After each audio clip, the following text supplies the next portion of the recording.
Hi, my name is Tom Wall from Microsoft Research, and today I want to tell you about a project we're involved with the BBC and a bunch of other partners on a device, which is this tiny little thing that I will pass around later once I've done some demos, and I'll attempt to use the camera on the laptop to give you a better view of it.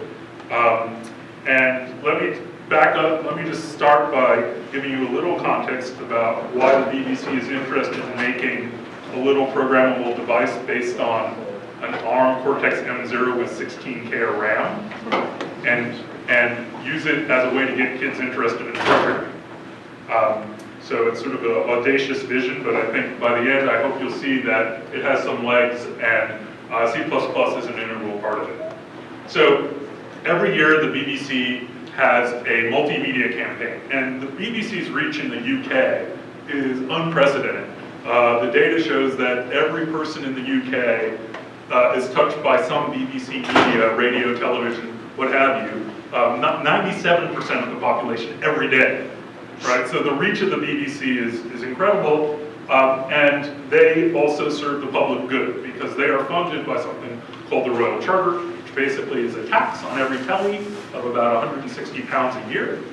It's no surprise that also the Royal Charter is up in 2016. BBC would like to keep the programming going. They have a responsibility to the people of the UK, and so through their campaigns they seek to support the government in various ways. If you don't know, the UK is the first country to mandate computer science education in primary through middle school and in high school. So K to 12 is mandated now. And so this year, to support that, the BBC created this Make It Digital campaign.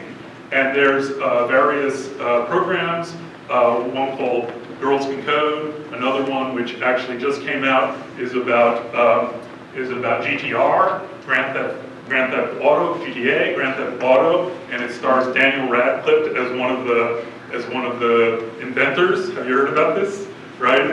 They're doing amazing amounts of programming, but they're also thinking about the future, about little devices that are taking over the world, things like IoT devices, and they have this vision to do what they did in the 80s. In the 80s, there were these things called hobbyist personal computers, right? I had an Apple II, there were the Commodore, the BICs, the PETs, before the TRS-80s, and in the UK, they had the BBC Micro, and this was made by a little company you might have called Acorn, which then became ARM, right? And the BBC partnered with Acorn, and they made this personal computer.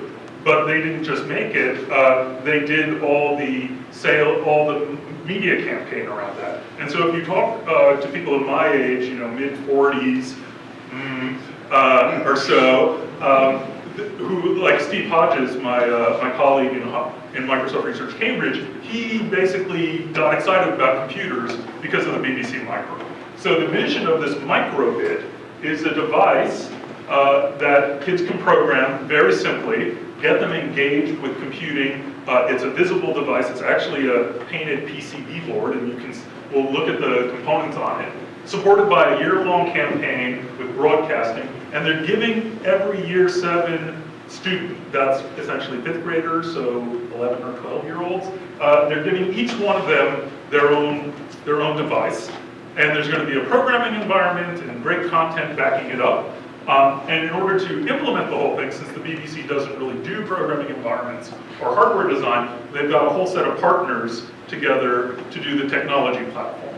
And Microsoft is one of the leading partners, along with ARM, Samsung, and also a Premier Cornell, who it's a UK manufacturing company that does the Raspberry Pi.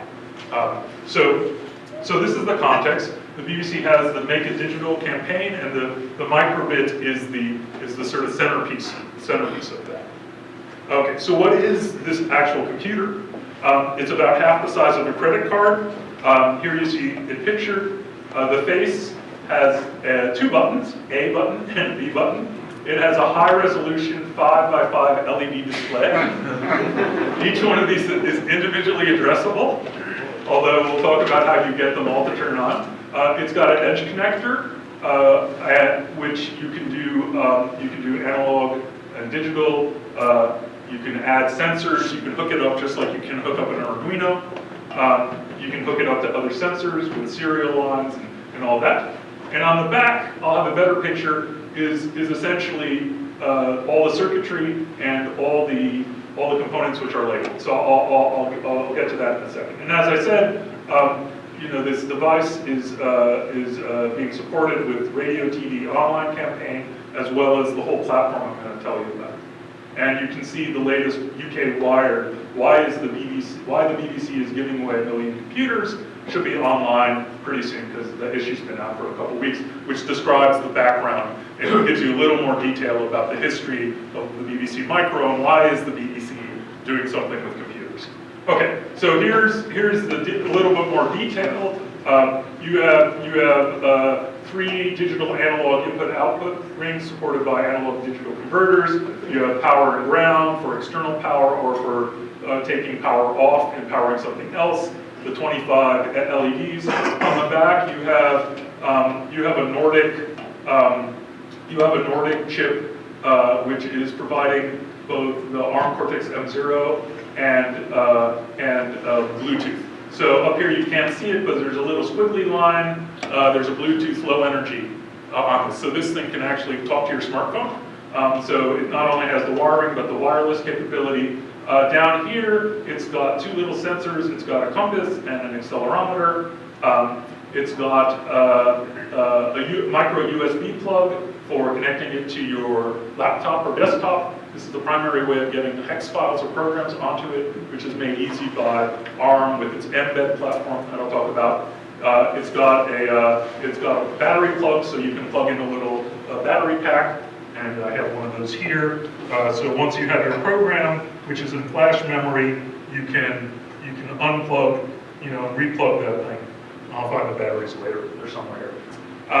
Okay, what else do we have? We have another chip here, which is the USB interface for bringing files over and representing the microbit as a mass storage device on Windows, Mac OS, or Linux. And have I missed anything? Let's see. Yep, that's about it. So we'll go into more detail of that as we program it. The goals that we have, goals as Microsoft, is to make it really easy to program this thing. So this is an ARM chipset. Usually you program in C++, right? And you're programming or assembly if you really want the power efficiency, right? So our goal, however, is to get kids who have never programmed before to program simple little programs on this using a browser, okay? And then to allow them to progress and dig deeper into the architecture. Because as you'll see, this chip, although it's very simple and the components probably cost under $10, is pretty capable with Bluetooth and with the wiring. There are lots of things you could do. It's an embeddable device, right? You could build a project around it and have it be the controller. So it's very inexpensive, easy to start with all the programming language technology we're going to throw at it. And then, of course, we're putting it into a context where teachers are being asked to teach with this device, and some of the teachers are not, and many of them are do not have a background in computer science. So we've also got to create materials and a platform that supports the teachers, because they've got the checklists, like what do they have to cover? Algorithms, data structures, networking. You wouldn't believe it, when you look at the UK CS curriculum, it really nails, they've thought it out really well in consultation with companies like Microsoft and Google, like what should they be covering? And it's pretty ambitious what they're trying to do. So we clearly we can't just give them a programming environment and the device and say go to it. We also have to create materials. So I can show you a little bit of that, but mainly I'll focus on the first 2 goals. Okay, so let's jump right in and do a demo so you can see the programming environment. If you go to this URL, it won't work right now. The site is supposed to go live tomorrow. So we are working with the BBC, and one of the things about working with the BBC, which is a 100-year-old organization, is you realize there's lots of regulations, there's a brand, there's the UK, there's children's privacy. We've gone through many hoops and jumped many hurdles to get a website that's going to be not just usable, but protects the privacy of of kids and you know, is ready for prime time. And needless to say, that is not a simple process to go through. So we're almost signed off, and we will have that. So you're getting a preview of a locked up website right now. This is essentially what it looks like. Get creative, get connected, get coding, and there's various videos and things like that. I think if we have time at the end, I'll show you one of the BBC video spots. I generally don't like to stand around watching videos with people, but at the end, if we have time, I'll show you that just so you get a context of how what the BBC is bringing besides this beautiful website. So one of the things that they want to do is support multiple programming experiences. So how many are here familiar with Scratch? Okay, so Scratch is a Lego-like building block way of doing structured programming. So Microsoft, we've actually taken Google Blockly and we've wrapped it in our environment, which is essentially the TouchDevelop environment, and specialized it for the microbit. So we're going to start there. I'll show you programming in blocks, but it's all compiling down to TouchDevelop, to C++ via TouchDevelop. So we've created actually 2 editors, and other editors are coming on board. There's one which is JavaScript based, and there's also a Python one, which is very cool, based on some technology called MicroPython, which you haven't heard about. It's a re-implementation of Python 3.0 for the embedded space. So it's tiny, and it can fit on the microbit, which is really cool, and that's coming too. So they're going to be 4 main editors, different entry points for different levels. A lot of kids who have been in primary school have seen a block-like programming interface, and so the teacher said, look, if you can, Microsoft, please support that, that would be great. So that's what we've done here. So fundamentally, we have a simulator, and kids can get started programming and teachers training without the hardware. And you know, we can write little programs by essentially dragging and dropping blocks which nest with each other based on what I will call, in quotes, a type system, very loosely. And so we can say, oh, when the user, this is an event handler actually, we'll look at how it actually gets translated to C++ later. On button press A, we might want to do something like, say, hello world, that's maybe, I don't know, C++, 11 rocks. Okay, so we can say that. And then we can also like do something on button B. And actually this is sort of interesting because you're not sequencing things, you're just putting some event handlers into outer space, and somehow they're going to get combined and do the right thing. So maybe here what we want to do is actually, I don't know, show an image. That's not very, let's show an image instead. This shows you a little more of the composition. So I can take an image, I can create an image, I can plop that in there, and I can, I don't know, I can try to make a smiley face or something. Okay, so I can click there, and then, you know, I have this program, what can I do with it? Well, I can run it first in the simulator. So I click the button, and it says C++, this is C++, 11 rocks, and if I say, hey, that's too slow, you know, I can go up here, and I can reduce the interval, and maybe a little faster. No, I think that's faster. Okay, and then I can press button B at any point, and well, I get a smiley face. So notice there's like an interruption, there's reactivity, there's interesting things going on already. You have sort of the idea that things are happening concurrently. So, you know, there's a whole design space we need to fit in here to make it responsive, because kids are used to games, right? And if we scrolled the string, and only after scrolling the string did the next thing, they're pressing that B button saying, where's the smiley face? The data shows us they don't like that. But on the other hand, if we want to make it interruptible, there's a whole other set of issues. So it's really interesting. You think it's going to be simple, and you just start to, you know, scratch the design space and you find interesting things. Okay, so that's great. So how do we actually get this onto the microbit? So then we hit compile, and basically in the browser, it first compiles it to TouchDevelop, you'll see why, then to C++. It sends the C++ off to the ARM cloud. The ARM cloud compiles it using ARMCC or GCC, and we get back a hex file, which is the full binary containing all the embed bits plus our C++ runtime, plus the C++ code that's been compiled from blocks to TouchDevelop to C++.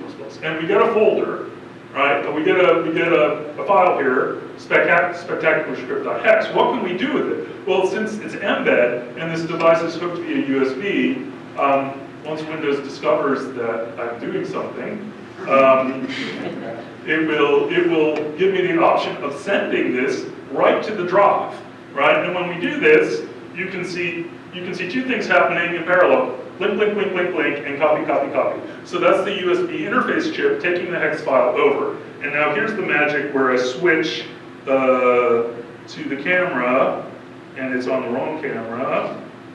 Oh no, I decided that camera was better. Okay, and then here's the magic where I show you it's really running. So I click the interface, the reset button on the back, and I click A, and it says, woo, C++ 11 rocks! And I smile. And you see it was faster than the simulator because we compile to JavaScript, and it's a simulator, not an emulator, so our timing is, you see it's real. Okay, so anyway, so there it is, again, happening. So we just put a program on that, and just think about the technology stack that took place. It was, it's compilers all the way down, all programming languages, trying to make that stuff really simple.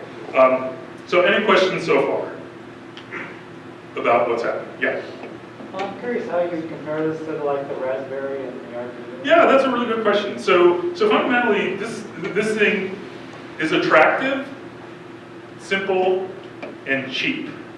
Arduinos are not attractive. They look like hobbyist geeky toys. So the data that the BBC has done on trials is that this appeals across gender, right? Whereas Arduino sort of skews. Arduino is more expensive. It's much more capable, right? So I think of this as a really simple starter kit that is attractive to many kids, many more kids. It can do some of the things as Arduino, but nowhere near the power, right? So it's a real starter thing, and it's cheap enough that you might, oops, I lost it, oh, no problem, I'll get another, right? Whereas like you step on your Arduino, or your kid like squashes the Raspberry Pi, it's like, well, that was nice, you gotta start with computers, but sorry, we're not gonna buy you another. So I think this is an interesting space. It's not anywhere near the power. I mean, it's not a PC, it's, for goodness sakes, it's an ARM Cortex M0. So, I mean, this is like a tiny little piece of IP with it's very limited. So it functionally, it's highly impoverished. I mean, it has less RAM than my Apple II did. I mean, it has a lot more flash, but, so I hope that answers it. I think it's actually an interesting part of the BBC vision that they chose something that was really low cost. And part of that is they want to make it available for everyone. With the BBC Micro back in the 80s, you had to shell out quite a bit of money, hundreds of dollars, I think. And so, we want everybody to have this. So it's a very broad, it's sort of a breadth of offering. Okay. Here's a little picture of what you just saw happening, although it didn't really happen this way because we were in the web browser doing blocks. So let me go back to the web browser and actually get us to TouchDevelop, then I can come back. Okay, so we have this program. You saw how we simulated. We saw how we got it into a hex file. So the other thing we can do is convert it to TouchDevelop. So I gave a talk on TouchDevelop, I think here 3 years ago or so. And 3 years ago, what TouchDevelop was actually a Windows Phone 7 app, which you could program your phone and access all the APIs. It was a C# app, and you could program using essentially sort of an interface that looked like this. So it still sort of works on the phone. Actually, it does. Imagine you have a phone that's sort of like this, and you can click on a piece of code, and instead of getting an ASCII keyboard or QWERTY, you get something that says, oh, let's put a for loop in, and it pops it in. So it's a syntax-corrected editor, and the initial design was essentially so that you could write little scripts on your phone and access all the cool things on your phone. So you could say, oh, when I put my phone face down, stop the music playing. And when I put it face up, start the music playing. So very simple programs like that. We found that Windows Phone 7 had a certain ceiling to it in terms of the market, And then we said, oh, let's make a web app. So we converted it out of C# to a web app, and we've been growing exponentially ever since. Although I can't really share the constants with you, but it doesn't really matter. It's not quite exponential, but it's good. I mean, we have a lot of growth every year, and we did Hour of Code last year, and hopefully with the BBC we're going to get to billions of users. We're at hundreds of thousands now. So what you see in TouchDevelop is just a more traditional imperative program. We have actually on-button press. This is very similar to the block, and what it's doing is really just registering an event handler. Okay, so we're registering 2 event handlers in sequence, and then the program ends, but in the background, these events have been registered and the program is running, and as you click, these event handlers are being scheduled, and they're being scheduled by a non-preemptive scheduler. They're coroutines, essentially. So underneath it, we'll get to that, is non-preemptive scheduling with fibers, essentially coroutines. And so here, we can do more programming. We can maybe look at another program that is a little more complicated. That's a fun one for kids. And maybe making it big again so you can see it. Called Racing Buttons. And so this is a popular game. If I actually give the time, there it is. That. Right. So Racing Buttons is a more substantial game where you have 2 counters, the A count and the B count, each 9, and you're counting down the 10 LEDs on each side, and it's a race between 2 kids on a microbit. I'm clicking this button and I'm clicking this button. Who's going to get to no LEDs first? Up, A did, and A wins. So fundamentally, we have some global variables. We have a Boolean for game over. We have, again, 2 event handlers. And we are using plot to plot to the LE to the we're using the plot to the LED matrix. Actually, there's a function. So unlike the blocks, we have functions and they're recursive. So the blocks are sort of a starting structured programming, and here we have a more complete language where we can have functions, global variables. We even have limited object types. We actually have libraries. We'll say more about that. So a more complete sort of imperative language that is statically typed with type inference. So we know that these things are going to be numbers, which for the microbit are always 32-bit integers. So that's sort of TouchDevelop in a nutshell. It's syntax-directed editing. It works in all browsers. It works on different display sizes. So you can write your program and do the simulation. You can load it onto the microbit various ways, and I'll talk about the second way via BLE soon. But I want to show you C++, because we did say C++ was here. So if I hit Control-C for C++ and the compile button, we actually see the code before we're sending it off. And so we're actually doing quite a bit, because we're taking we're essentially taking TouchDevelop, which has rich libraries, which are a form of namespace of grouping functions, and we're taking a lot of that, we're transpiling it. I mean, we're doing a syntax-directed compilation to C++. And we're making use of a number of C++ features to make sure we don't get variable capture and to preserve the TouchDevelop semantics. So TouchDevelop has its own scoping semantics, but C++ can do everything we need. And essentially, we have a glue layer, which I'll show you later, but we're compiling essentially a whole bunch of forward references, because everything in TouchDevelop is potentially recursive. So in good C style, we sort of declare everything before we define it.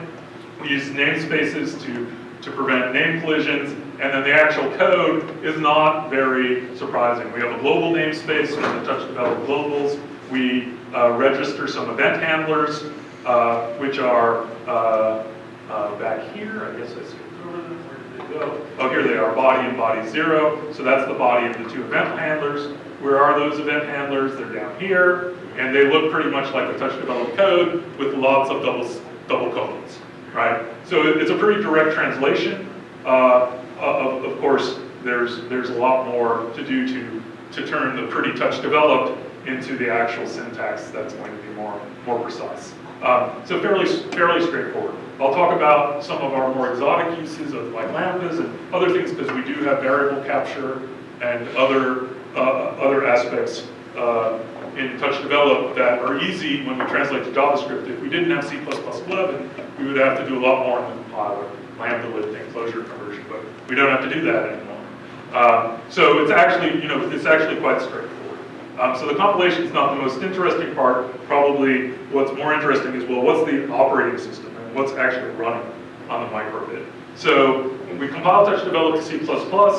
We send it off to the ARM compiler. We've pre-compiled a C++ library for the microbit, which is created by Lancaster University. It's the operating system. We link it with the object files for embed. ARM compiler gives us the ARM binary, and that's what you just saw, that whole process going at. And then, of course, we have other editors, and two of those editors, the block editor and Code Kingdom, translate to TouchDevelop. So we're using TouchDevelop also as an intermediate language in the browser for the other browser-hosted languages to compile to C++. And that gives us some benefits because we already have created TouchDevelop libraries for the simulator for all the sort of surround that we need.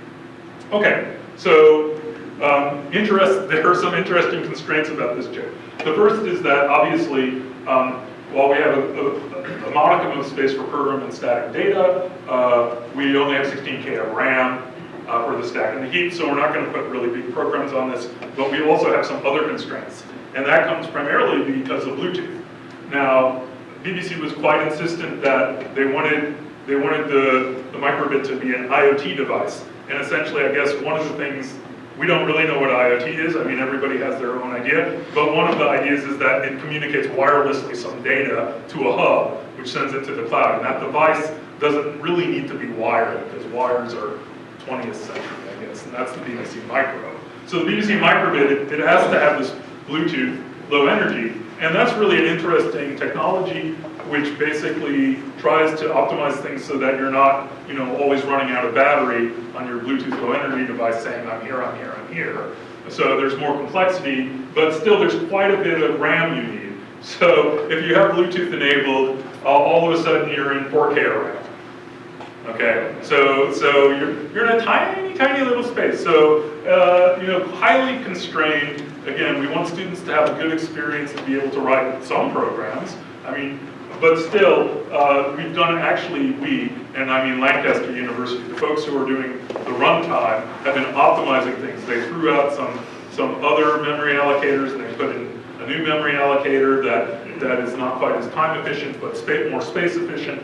And actually, I think from an educational perspective, if the students run up against resource bounds, in my mind, so much the better. It's sort of there's going to be a learning opportunity. And maybe that's an excuse, but I think that's sort of fundamental to computer science. Like if you give a kid a web browser on a fully equipped machine with a terabyte, whatever, what are they going to learn about computer science? It's something different, I guess. There's the time-space trade-offs that you get when you're resource constrained, like we all probably did. I did in the Apple II. How do I fit a game in, and how do I actually have two high-resolution graphic pages that I can toggle between so I don't get flicker, and still have like 10 levels of the game, and how do I fit it all in? And these are interesting problems, right, when you're resource constrained. So we're resource constrained, but I think it's good. And so the Bluetooth Low Energy supports two things. One is you'll be able on like various phones to code in the way you did here, but instead of wiring up via USB, you'll compile and flash over Bluetooth. So you'll flash over the air and install the hex file. But furthermore, we have a microbit Bluetooth profile. So you're going to be able to do things on your microbit and have your smartphone, play a song, or have your smartphone send events to the microbit. So now we're into the world of network computing. And there's a whole nother sort of set of things to do. And there's also, the microbit has an accelerometer, so you could embed the microbit in a Nerf ball and throw it and record some data. And if your smartphone was close enough, you could be streaming the accelerometer off to your smartphone and graphing things. So there's a whole set of interesting things that you get once you have Bluetooth. So, but still, we are fairly constrained. So this is how we're building things, or how we built it, what you've seen. ARM came in with Mbed, which is a great platform, a standard platform, and you'll see, if you haven't experienced it, it's great to play with. It's a great way to get started in the embedded space because they provide, there's a whole set of standard tools and an SDK, as well as many component manufacturers that have manufactured all sorts of chipsets and boards that are Mbed compatible. So that's great. Of course, the Mbed SDK, it's a very low-level API. So we need to build abstractions to really support simplicity for the students, as well as exposing the features of the microbit. And so Lancaster University, Joe Finney, who's a professor, he's a lecturer there, and in the UK they call professors lecturers at some point in their career. But he's an embedded expert. He's been writing the C++ microbit runtime, and then you see what we've done here. I focus mainly on the edit, run, simulate, but we're providing all the management in Azure backend for saving scripts, for sharing scripts. So there's a whole nother talk I could give about how it's a social experience. The kids can share scripts, they can save them into workspaces. The scripts migrate with you from device to device. So like if you're on your laptop and you work on a script and then you go to the smartphone and log in, oh, you got your set of scripts, just like OneDrive or Dropbox or whatever. So we built that all. But now what I'm going to do is go bottom up through the stack to give you a little taste of each of these and what's going on. So how many people are familiar with Mbed? Was there a question? Oh yeah, I was asking what profiles is the Bluetooth stack support? Sorry? Which profiles is Bluetooth stack support? What profiles does this Bluetooth? Do you mean does the microbit Bluetooth? Yeah. I don't understand the question because I'm not a Bluetooth expert. So okay. So there are standard Bluetooth profiles, Yeah. right? And then you can create your own profile. So they've created a profile for the microbit, which basically says, I got these buttons and I've got a display and here are the things. Now, there are some standard profiles and I don't know if we're supporting those. Like there's a keyboard profile, right? And I guess you could think of it as a keyboard, but, so I'm not quite sure. It's, I was wondering if they ID it Bluetooth or not. I'm sorry? If they ID it. Yeah, do we do IP? Not in the space we have, is the answer. I'd be very doubtful.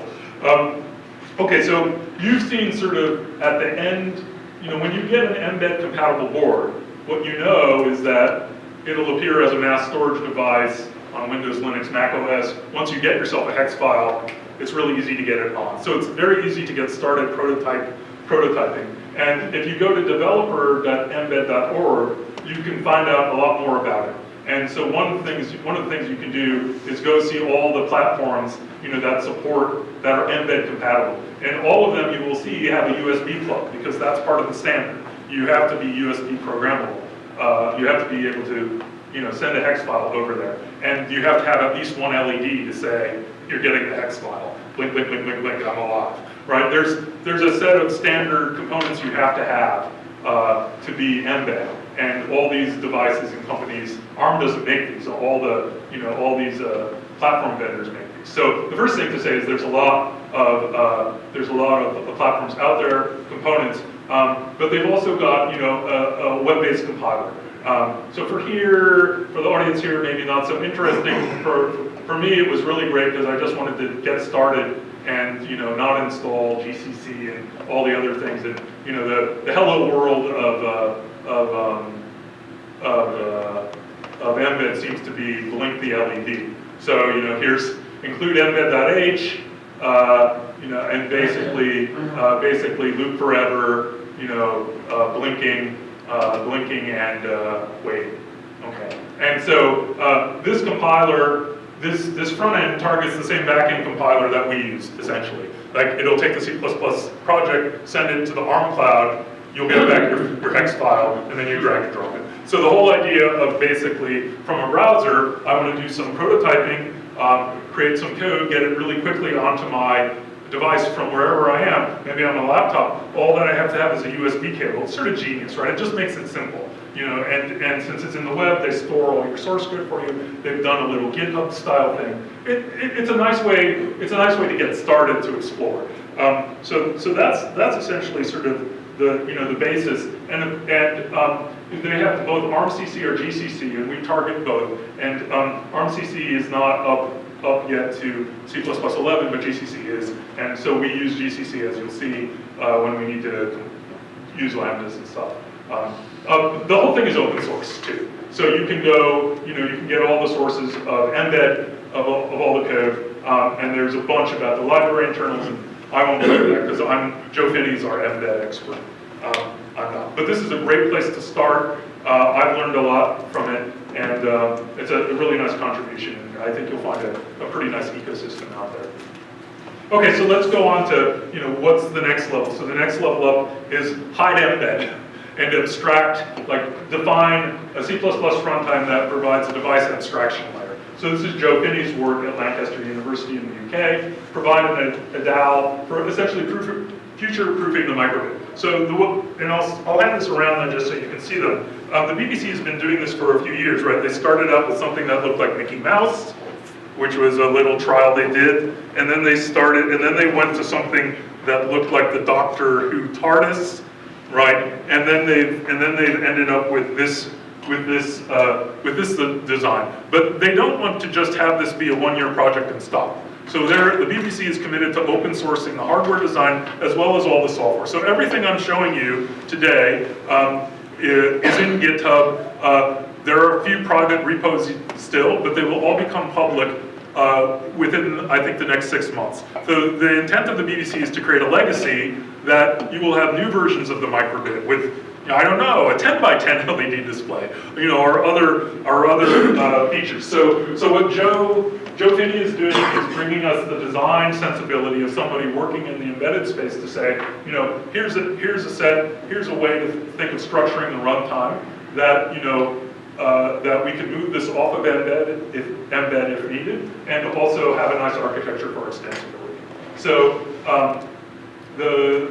I won't go into much detail. There are abstractions for abstracting parts of the microbit, the hardware components. Hardware components are connected on a simple message bus with events. There are code routines, aka fibers, and a non-preemptive schedule. There's a couple of little drivers. It turns out you can't turn on all 25 LEDs simultaneously because of the wiring and some of the power issues. So you have to have a display driver just like on your monitor or TV that does the scans. So there's a whole bunch of things we don't want the kids to have to program, obviously, right? And then there are other things that actually also we don't want the kids to program, like scrolling a string. If you want to do it efficiently and power efficiently, and they're going to scroll their names a lot, you want it to be in C++, right? So Joe has created, in addition to sort of the basics of a little operating system, a bunch of helper functions for very common things you might want to do with the 5x5 LED display, primarily, but there's also a bunch of things in there. There's also a few managed types which are reference counted.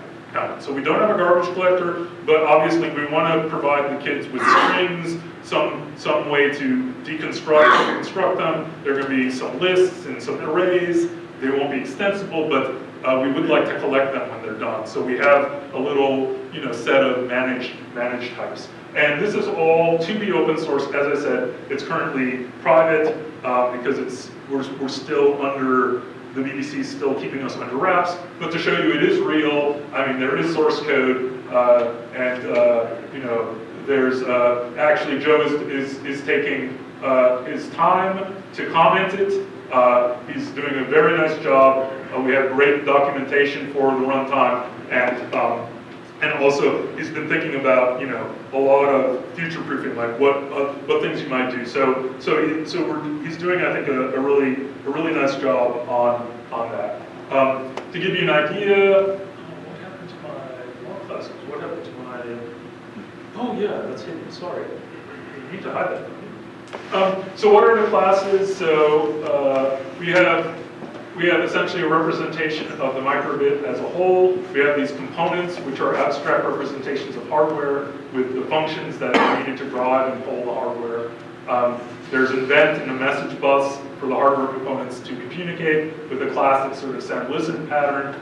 There are fibers for cooperative, for coroutines, And then there are various types of microbit components, like a button, a multi-button, so you can press A and B together and have that recognized.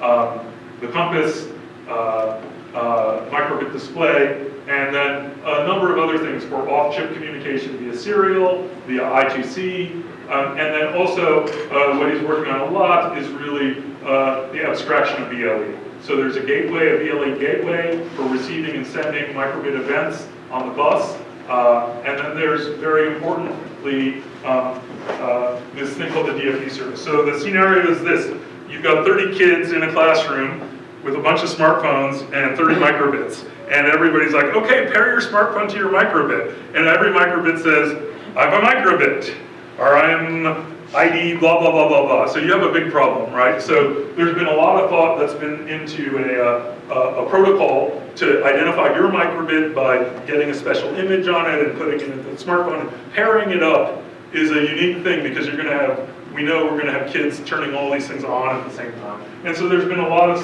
thought about abstracting BLE and making it work. Okay, so that's essentially the C++ runtime. If you want to go look at some code with me later, if you have some questions about it, I'm not the expert, but I'll show you now how we sort of target the runtime and how we go from TouchDevelop to the C++. Any questions at this point? Great, so TouchDevelop, I showed you a little bit. It's a number of things. It's a statically typed language with type inference. It has structure in the sense of libraries. It has a whole social cloud of scripts and users, which the BBC is making good use of.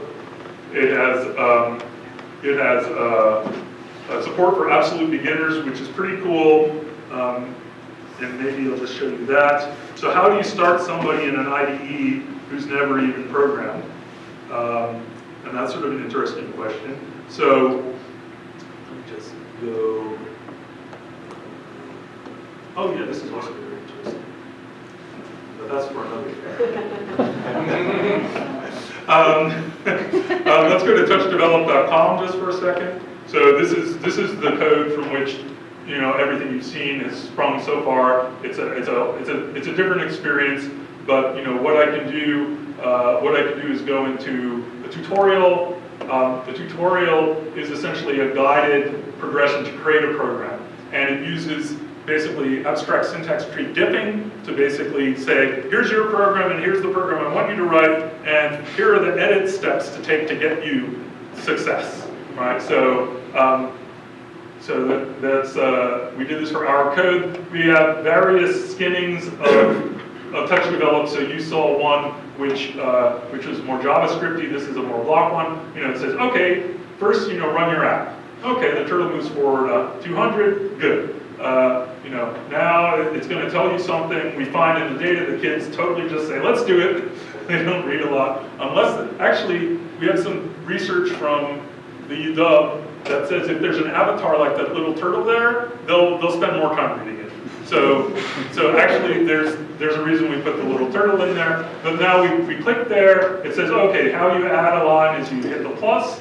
Now we go to a library, we say do a left turn and run, right?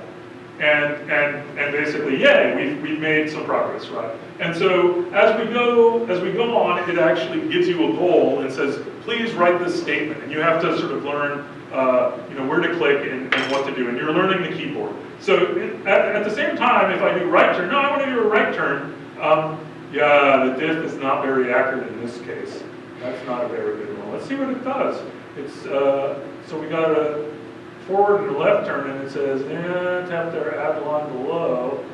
Okay, it's going to make me go back and set a pen color, and then it's going to say, go there, and move the cursor. Yeah, this is why I shouldn't go off script.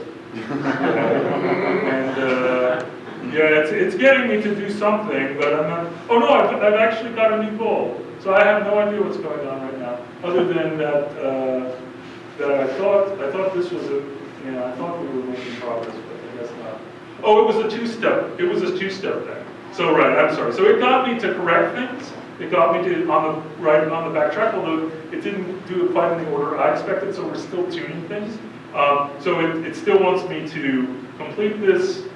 So click, X. I think the problem is if you're not a beginner like me, you're like, no, don't write the program that way. And now it's perfect. Yeah, and now it'll do. So anyway, so we have some technology that lets you go off the beaten path and write your own program, but it sort of says, you know, here's the thing we're going for. So that's just a little sideline. So TouchDevelop is totally open source, and you can go see it here. It's written in TypeScript, and actually our whole backend for the microbit is actually written in TouchDevelop. So TouchDevelop also can export to Azure Web Services. So we've actually, you know, I think one question, like, you know, is, you know, can your compiler compile itself? Essentially, or create things of its same nature. So we used to have C-front, right? For C++, we were using a C compiler, right? For a long time. Really, I mean, we were relying on a C compiler for a very long time, right? And so, you know, with TouchDevelop, we're actually not just doing the front-end user interface, but we actually write our new back-end an Azure service for the BBC microbit, which you saw running that whole website, written in TouchDevelop. Okay, so I've covered a bit of this already.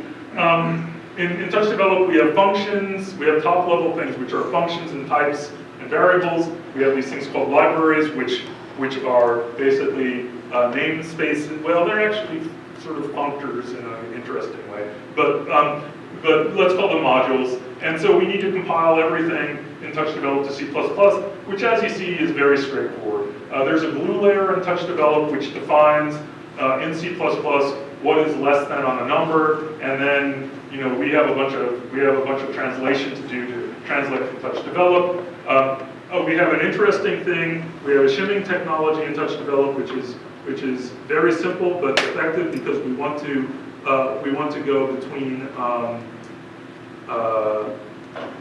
We want to translate to Java as JavaScript as well as C++. So let's look at the TouchDevelop library, danger zone. Yes, I am willing to go into the danger zone. There was a song about a danger zone. It wasn't very good.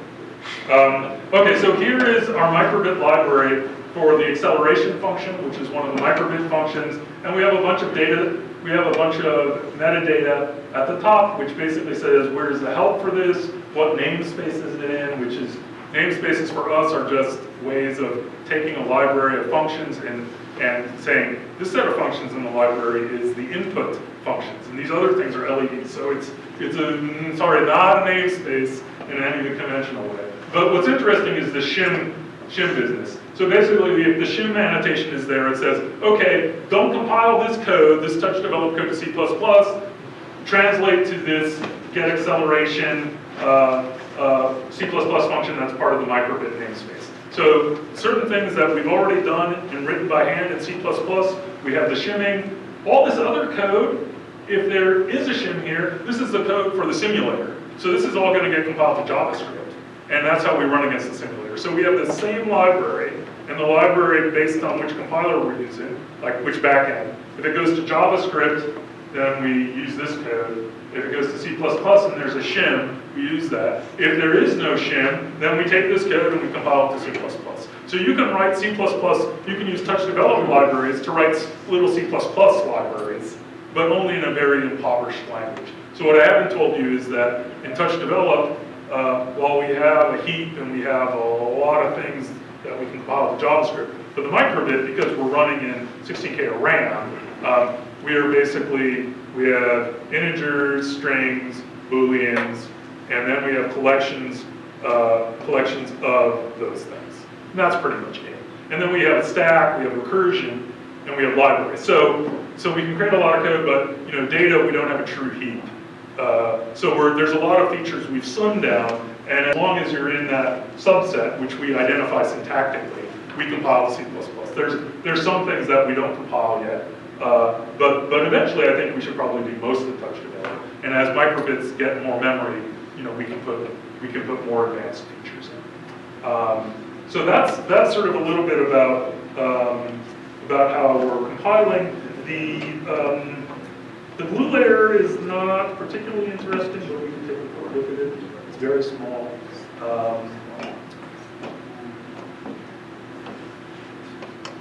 Right, So the glue layer just helps us translate from our TouchDevelop types into C++. So let me see the initial here instead. Right. So fundamentally, you can see that we're basically building on top of all the C++ runtime here, and then some of the things are very simple, like a TouchDevelop number, that's an int. A Boolean is a bool. A string is a managed string. So there's not really great stuff going on here. But we have a namespace TouchDevelop where we have all the helper functions. We do have collections, which then become vectors, I believe. This is all Jonathan Protsenko's work. And then we have essentially the mapping from every TouchDevelop function, like get acceleration at the TouchDevelop level. You remember you saw the shim. This is where it goes to. And underneath, there's the actual mapping. There's the actual API in C++, and so we're using a dimension, which is actually about. There's multiple levels of translation. I think we're using an enum at the TouchDevelop level, but it becomes a dimension, which is either 0, 1, or 2. So there's marshalling down and marshalling back up. The glue is helping translate between the two. So not a lot there. I think I said this already. We translate our libraries and types down, wrapping them in namespaces, giving them human-readable names so that we hope if somebody says, I really want to learn C++, they can go read the code and it's not an abomination. It's actually, fairly readable. And we have we have done a lot to just try to make that simple. And then again, because in TouchDevelop you can have mutually recursive functions, you can have types that actually, in general, refer to each other, records that point to each other. We just first declare type stubs, then function stubs, then the actual functions. And we compile the whole program. There's no modularity. We take, in TouchDevelop, we take your program plus all our libraries and we blast it all. And that gets compiled every time. But the C++ at the runtime, that's precompiled, and that's baked in. So, the other thing that we have, you might have noticed we have event handlers, and the event handlers can refer, and you didn't see it in those examples, but the event handlers actually can refer to local state. So in JavaScript, we have very simple translation, and until C++ 11, we would have had to do more complicated translation of our event handlers. So Jonathan is showing this thing, which basically has a local variable in TouchDevelop, a number, which is captured here, and actually in our classic mode where we target ARMCC, where it doesn't support C++ 11, we don't compile it right now. So here's the magic flag, use GCC = 1, and you go to a different compiler and your errors go away because your target language, we have a compiler that goes to. So let's take a look at how these guys get compiled. So we actually, as I said, TouchDevelop is pretty rich. We have references. So in the first case, we're capturing, the intent is to capture by value. In the second case, we're capturing we're still capturing by value, but it's a reference. And the goal actually for the kids, we think, is that we want the kids to be able to write this, but then we want to box it and create a ref automatically when they capture local, because otherwise you get this weird value, you increment it, and weird things happen, right? Because you've got a copy. So anyway, there's still a design little corner we're still working out, which is what to do there. So let me hit Control-C and compile, and we can just look at that code. And it's sort of beautiful because it pretty much, if you squint, it looks like the TouchDevelop. So you have a number, x0, that's the local x. Then you have an auto body, which is our lambda, where you're capturing by value the free variable x0, right? But that's on the stack. So we're going to use new standard function to take that thing and put it on the heap, because after all, it is an event handler. After this function exits, we need that event handler to be live, because the event handler is essentially local, right? And then for the ref, Again, as you can see, it's pretty straightforward. Here we're actually creating a ref of a number, and again, we're doing the same trick. We get the auto to create the lambda, capture the ref now by value, and move it to the heap.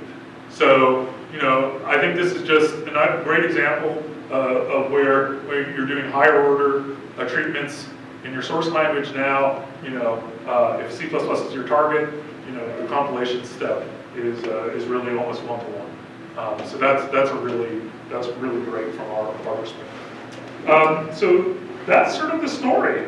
There's a lot more I could say about the whole stack and other aspects, the content, but I'd like to leave time for questions. This is really what makes all that happen, and it's been a really interesting learning experience for me in terms of understanding sort of the embedded space a little bit, and also the new features in C++, like standard function, which I didn't know. I knew about lambdas, but I didn't know about that one until today. That's a good one. So, any more questions?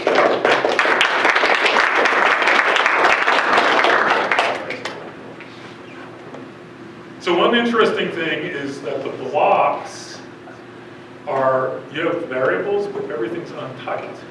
So we actually do Hindley-Milner type difference on the blocks to infer the types in order to translate them to TouchDevelop, which I think is like probably the first time people have applied type inference to blocks. Because usually blocks are just like, oh, we'll translate it to JavaScript and then it's JavaScript semantics. But for us, since we wanted to go to C++, and before that we wanted to go to TouchDevelop, we were like, we really want to have this, we want to have the semantics pinned down.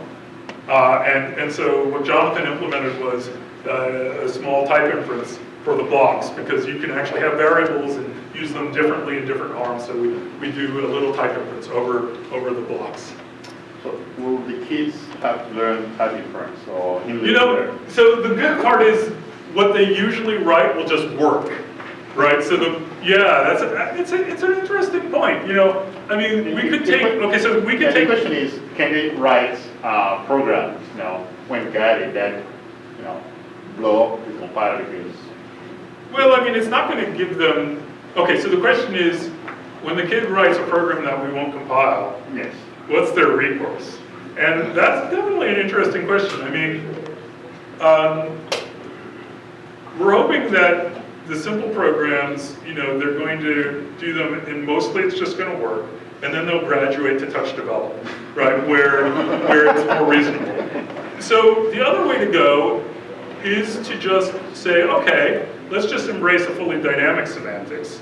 And we actually have that potential, because MicroPython, right, we could compile to MicroPython. We compile to Python instead, and we could say, okay, MicroPython is going to use up most of the 128K. They can fit in there, and that's fine. It's actually sort of cool what they do. They actually have a REPL. You can talk. They put the compiler on the microbit. So you basically, instead of sending a hex file, you just essentially send Python text. It compiles it. It puts bytecode into RAM. So you do take a hit there, right? Because you're putting the program in RAM now, and then they run the bytecode, interpreter on that, right? I think maybe they do a little jitting to that. I don't really remember. But at any rate, we could just say, hey, we have Python on the microbit, and let's just go there. But that wasn't our starting point. Our starting point was we need to go to C++, and in part we sort of say, look, that's the reality of this embedded space is the C++ language. So yeah, we brought that back up in some sense. We could get bitten, but we hope not. So we'll see. It's an experiment, right? I mean, there is definitely a point to saying, whatever program you write should run, and not to get syntax errors. The Python guys right now, what they do is they just send the text file over to the microbit. So if it's got a parse error, how do you even, right? So there's a whole nother problem, right? Which is like, okay, so where do you push the compiler, and where do you push the type checking and the errors? And that's a whole nother question.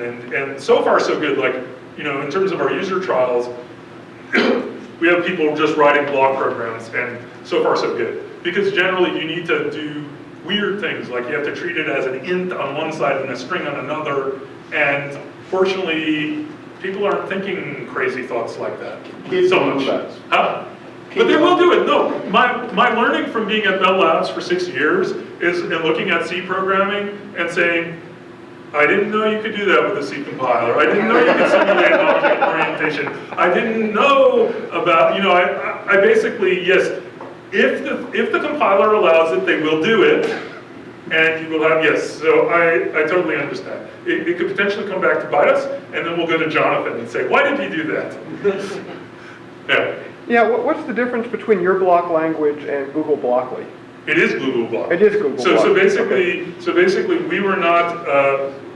The difference is we put the shell around it. We define the blocks with the BBC, but fundamentally, Microsoft has embraced open source in a number of ways. It's much easier for us to make use of open source like Blockly, and there was no need to reinvent that. We were told basically, look, a lot of kids are going to come in familiar with Scratch.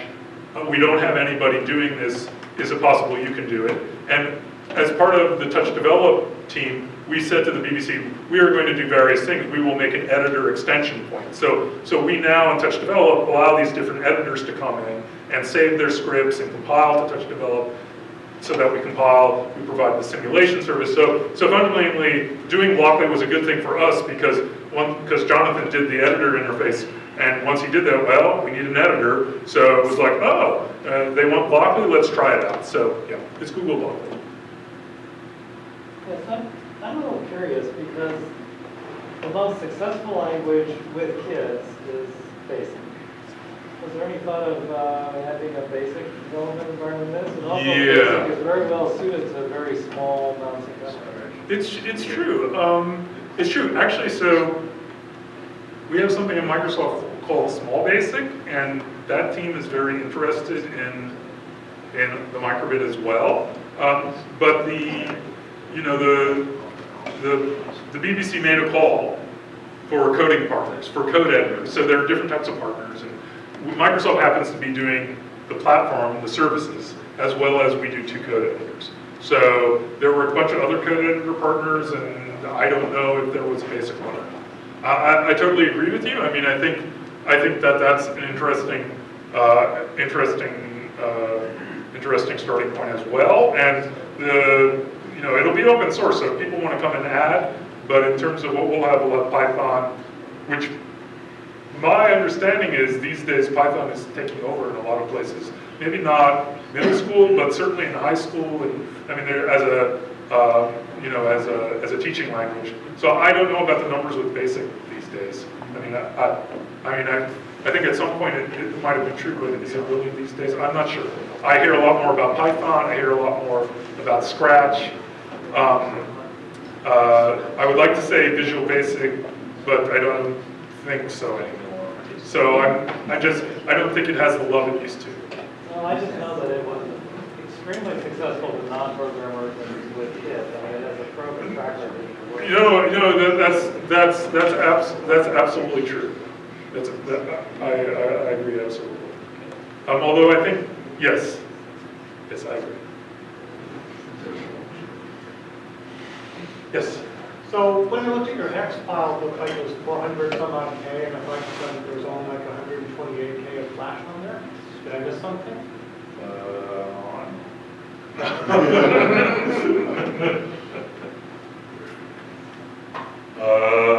Was it a unit conversion problem? I'm not sure. Yeah, that's sort of interesting. So that thing is probably not. There's probably like the USB thing is doing a conversion, right? So there's the actual flash memory, and then Look how big it is, not how big it is on the disk. Well, yeah. There's also the question of no. There's also Let's take this offline because I think the firmware is taking that thing and it expects it in a certain format, and the USB chip is writing into the flash on the Nordic chip, and during that part, there's a whole bunch of stuff that that may be totally like not a byte representation. It may be who knows, converted. Open it. Who knows what, it could be ASCII. Yeah. In fact, yeah, okay, we'll go look at it, I'm sorry. We will look at it, I should know my audience. I should know you better than that, I'm sorry. We will look at it. Just check some ASCII. Why don't you just give me a notepad? No, I don't want to look for app in the store. Bring up Emacs. Okay, thank you. Oh my gosh, please go away. Windows 10, why haven't you installed on this?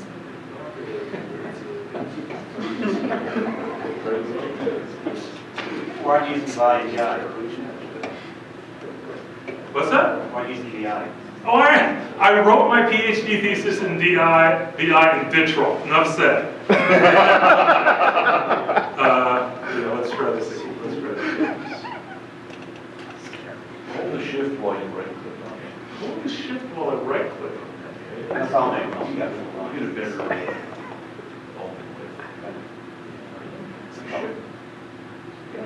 I can do that.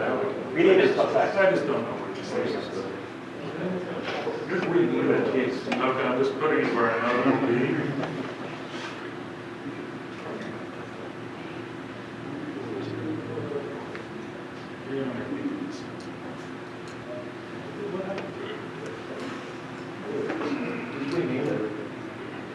Oh, you think it's here. Get it.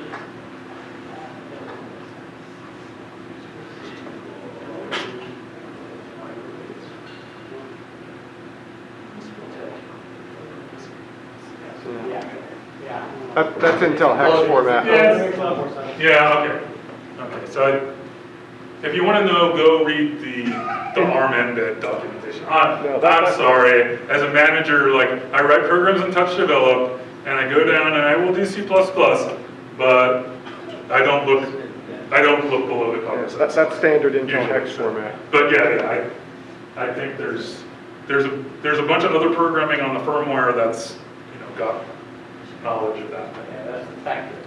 Yeah, there you go. Also, That No, makes it's more than that because there's address Objects. embedded in there as well. Yeah. Address and offsets. Yep. oh, that's right, you did. Okay, Or other- other questions. I'm happy to look at hex files and we can try to read the non-binary if you want to. I used to be able to do that with 6502. I used to be able to, but I lost it. Colin, the first two are the wine lane. Oh gosh, I'm gonna take, no, I'm not gonna ask any questions. Oh gosh, yeah, we will look at that later. Okay, any other questions? Let's pump back up. Yes. What's the bandwidth of the pin connector? I simply don't, I don't know. Because there's small parts of the Game Boy, so what can we write Game Boy games for it? Have you display out this? Oh, could we display on something else? Yeah, I just don't know. You're gonna have to look at the specs for the Nordic chipset, which I can give you the details on, but I don't have those figures with me. Oh, can we go? Yeah, can we drive a high-res? Yeah. The I2C.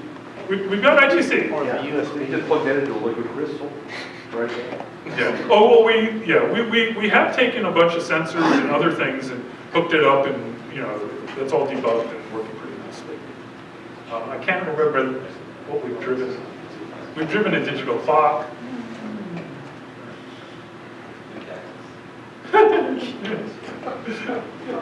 So what? Any other questions? Clear as mud?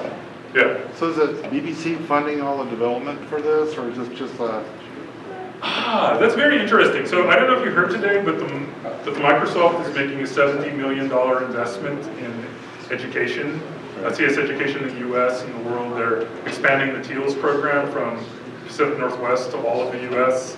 And we have a very big part of what we do, corporate citizenship, and this fits squarely into that. So the BBC did a request for proposals, which basically said, we have this great project, we want technical partners to join us, and but we don't have a lot of money.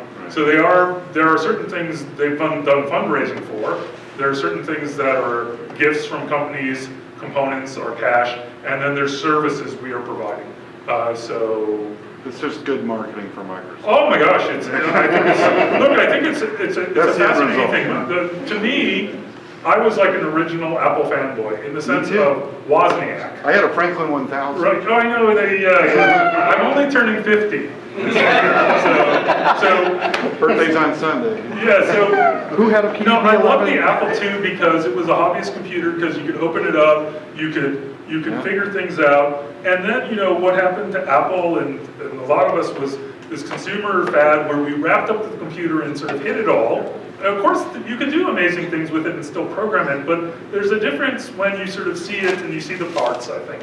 There's sort of a fundamental bottom-up versus top-down argument about programming, and I'm still like a big believer. While I love all the frameworks and the fact that you can send an audio file and have it say what the speech is, I also want to know how is speech recognition done, bottom-up. And so I think, what the BBC has done, the vision here, is very much the spirit, the entrepreneurial spirit, or the hobbyist spirit, with Arduinos and things, and really, what is a computer, and the fact that a computer is networked. There's all sorts of learning that can take place when you see this artifact and you can embed it and have them communicate. Oh, I've got a nice video of Palm with the 2 microbits communicating, and the ball bounces between the displays. It goes off of one display onto the other. So I just think it's a brilliant sort of idea there in terms of returning, like the BBC is returning to the BBC Micro, but they're trying to make it sort of an IoT style device for the 21st century, but really also, instead of encasing it in something, they're saying, look, these are the circuits. This is the serial port. So this is where the power plugs in, and don't plug it in wrong, otherwise you're going to fry the board. And, it's resource limited, and so there's I think that's really interesting from my view, because I think we've come to encasing the computers and abstracting, and if you want the learning, I think it's good to have this view of the computer as, oh, there are these circuits, and they're connected, and it matters, where I attach the power and things like that. So Why doesn't the U.S. do something like this? Well, that's interesting. So Why the doesn't- BBC. Why doesn't Microsoft go over to Seattle Public Schools and say, here's a gazillion of these? Yes, that's wonderful. So the great part about this project is the BBC wants to create a legacy, and part of that is to make it all open source, so anybody can take the hardware design and all our software will be available. But also the partners right now are thinking, oh, there are other countries that might be interested in this. So yes, we are thinking along those lines. The UK, a lot of great things started there, and we're hoping the microbit is another one of those. These sort of spreads. When will it be rolled out? Right, so it's this school year. So basically the website launches this week, and the website will have, for the public, you will get to see everything I showed you, but the compile button won't give you a hex file, and you won't be able to save scripts to Azure. So the folks who will get the privilege to compile and save scripts are essentially the teachers and the kids who get the microbits. And then over time, as we potentially have retail opportunities, if you get a microbit, you'll have a code that allows you to have access to the compile service and things like that. So fundamentally, it's rolling out first for the teachers with training material, and then for the kids. But this school year.